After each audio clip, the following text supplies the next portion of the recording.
Later in the thread, you say, don't do it. So when you hear there's an open shooter at the school, I want to know in your mind, what do you believe is happening?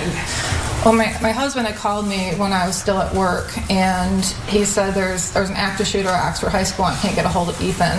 And that's when I opened my phone and I saw the I love you. My husband called me and he asked me where I hid the bullets, and I told him, and then he said the gun is missing. Today, Jennifer Crumbley, who is the mother of school shooter Ethan Crumbley, took the stand in a rare case of a shooter's parent facing criminal charges. Now, both she and her husband, James Crumbley, who's Ethan's father, face charges of involuntary manslaughter. Prosecutors are alleging that they both failed to address their son's mental health concerns and even went so far as to buy the very murder weapon for their son in spite of his mental health concerns. Ethan Crumbley tragically shot and killed 4 people on November 30th of 2021. He also faced prosecution and is serving time in prison for his crime.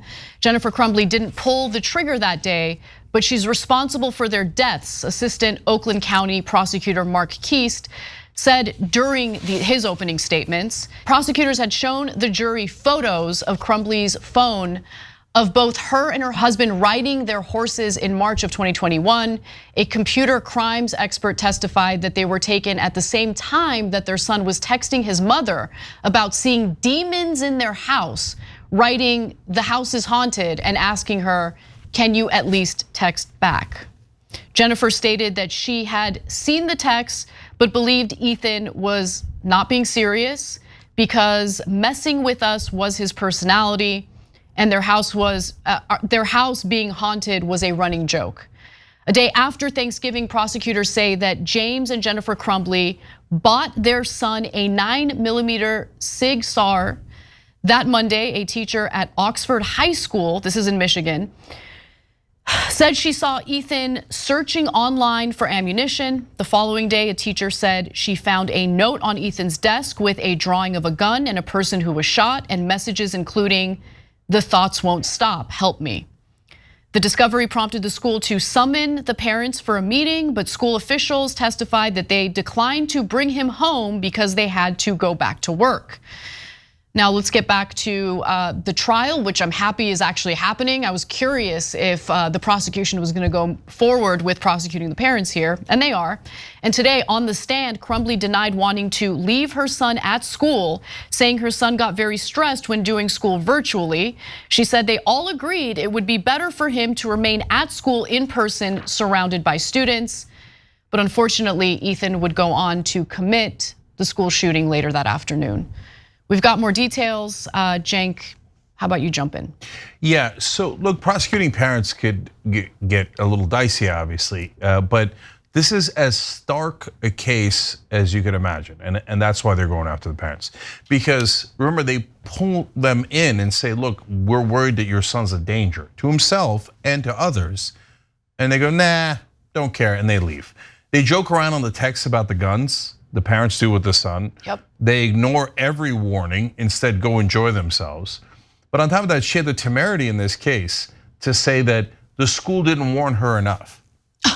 But we just showed you, the school told her, he wrote, "The thoughts won't stop, help me."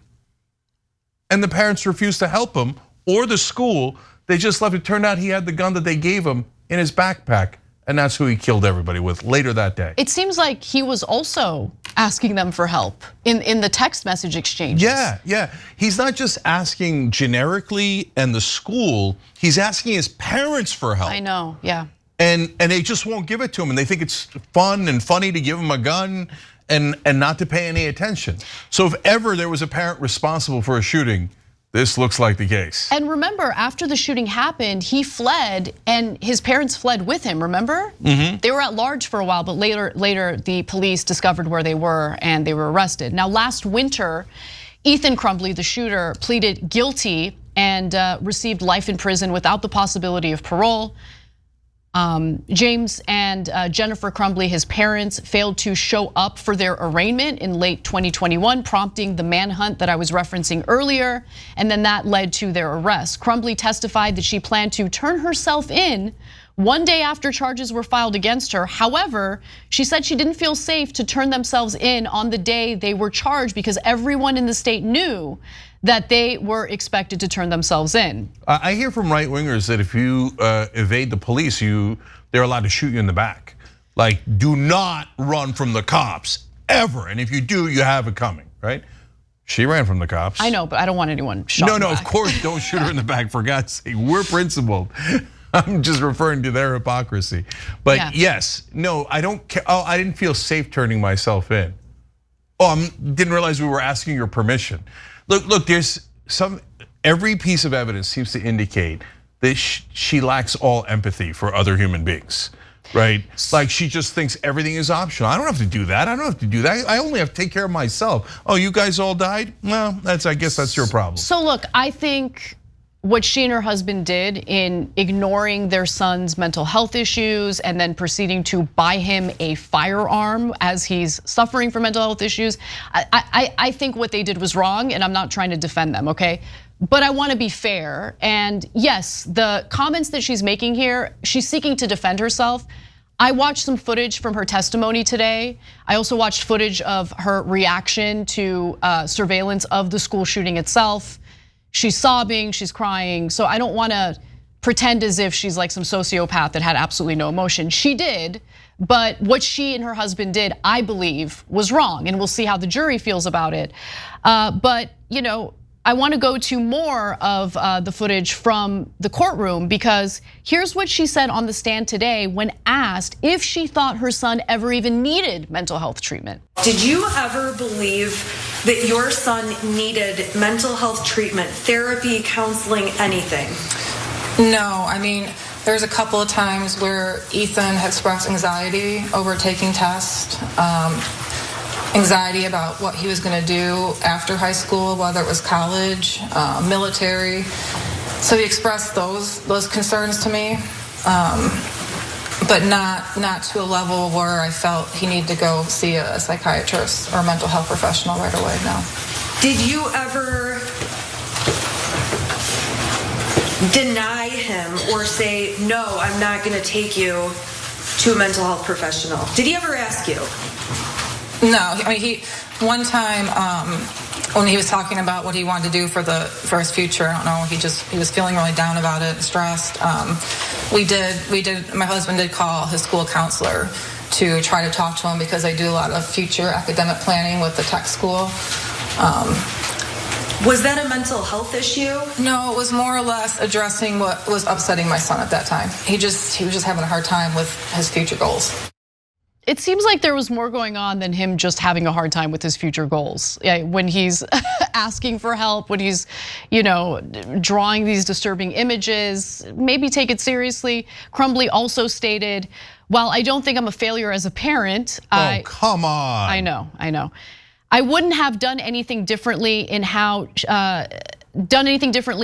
parented her son. She regrets what he did. I wish he would have killed us instead, she said on the stand. And then finally, she also said, I don't want to say that I'm a victim because I do not want to disrespect the families that truly are the victims in this, but we did lose a lot. You lost everything, her lawyer Shannon Smith asked. We did, Crumbley said. Oh. If found guilty, the Crumbleys face up to 15 years in prison for unintentional manslaughter and a $7,500 fine for each of the 4 charges. Yeah, look, I believe in the jury system, even though they seem to make decisions sometimes that based on the evidence that we have seem curious. O.J. Simpson, Kyle Rittenhouse come to mind. But I do know whenever they're in court, they're always crying. Right, so she's crying now, Rittenhouse, oh. Then they get out of court, Rittenhouse goes around like he's a hero for killing those people. So the jury decides what they decide, and in this case, they'll decide what and they have access to more information than we do. Let's be fair on that too. But to me, when she says, I wouldn't have done anything differently, okay, I mean, that to me is probably enough if I was sitting on the jury. Okay, you're a sociopath. You still would have given him the gun?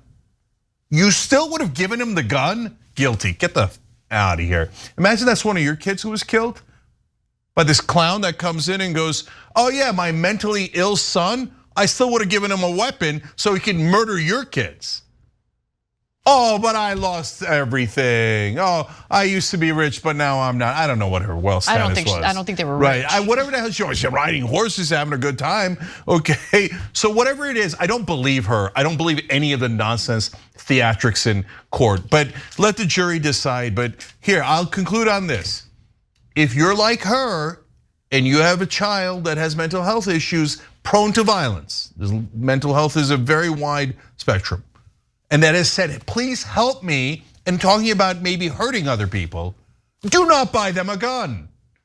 Like, I have to explain this in America because there's a giant percentage of the country that have lost their minds. And they're like, I forgot what the question is, but the answer is weaponry.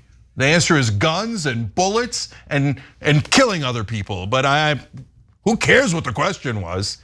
So they think it's perfectly normal to take a mentally ill 15-year-old and hand him a gun. And they'd say, they'd do it again, even after he killed other people's kids. Sick. If you enjoyed this video, that's because of our members. They make us independent, they make us strong, and they make us honest. Become a member today by hitting the join button below.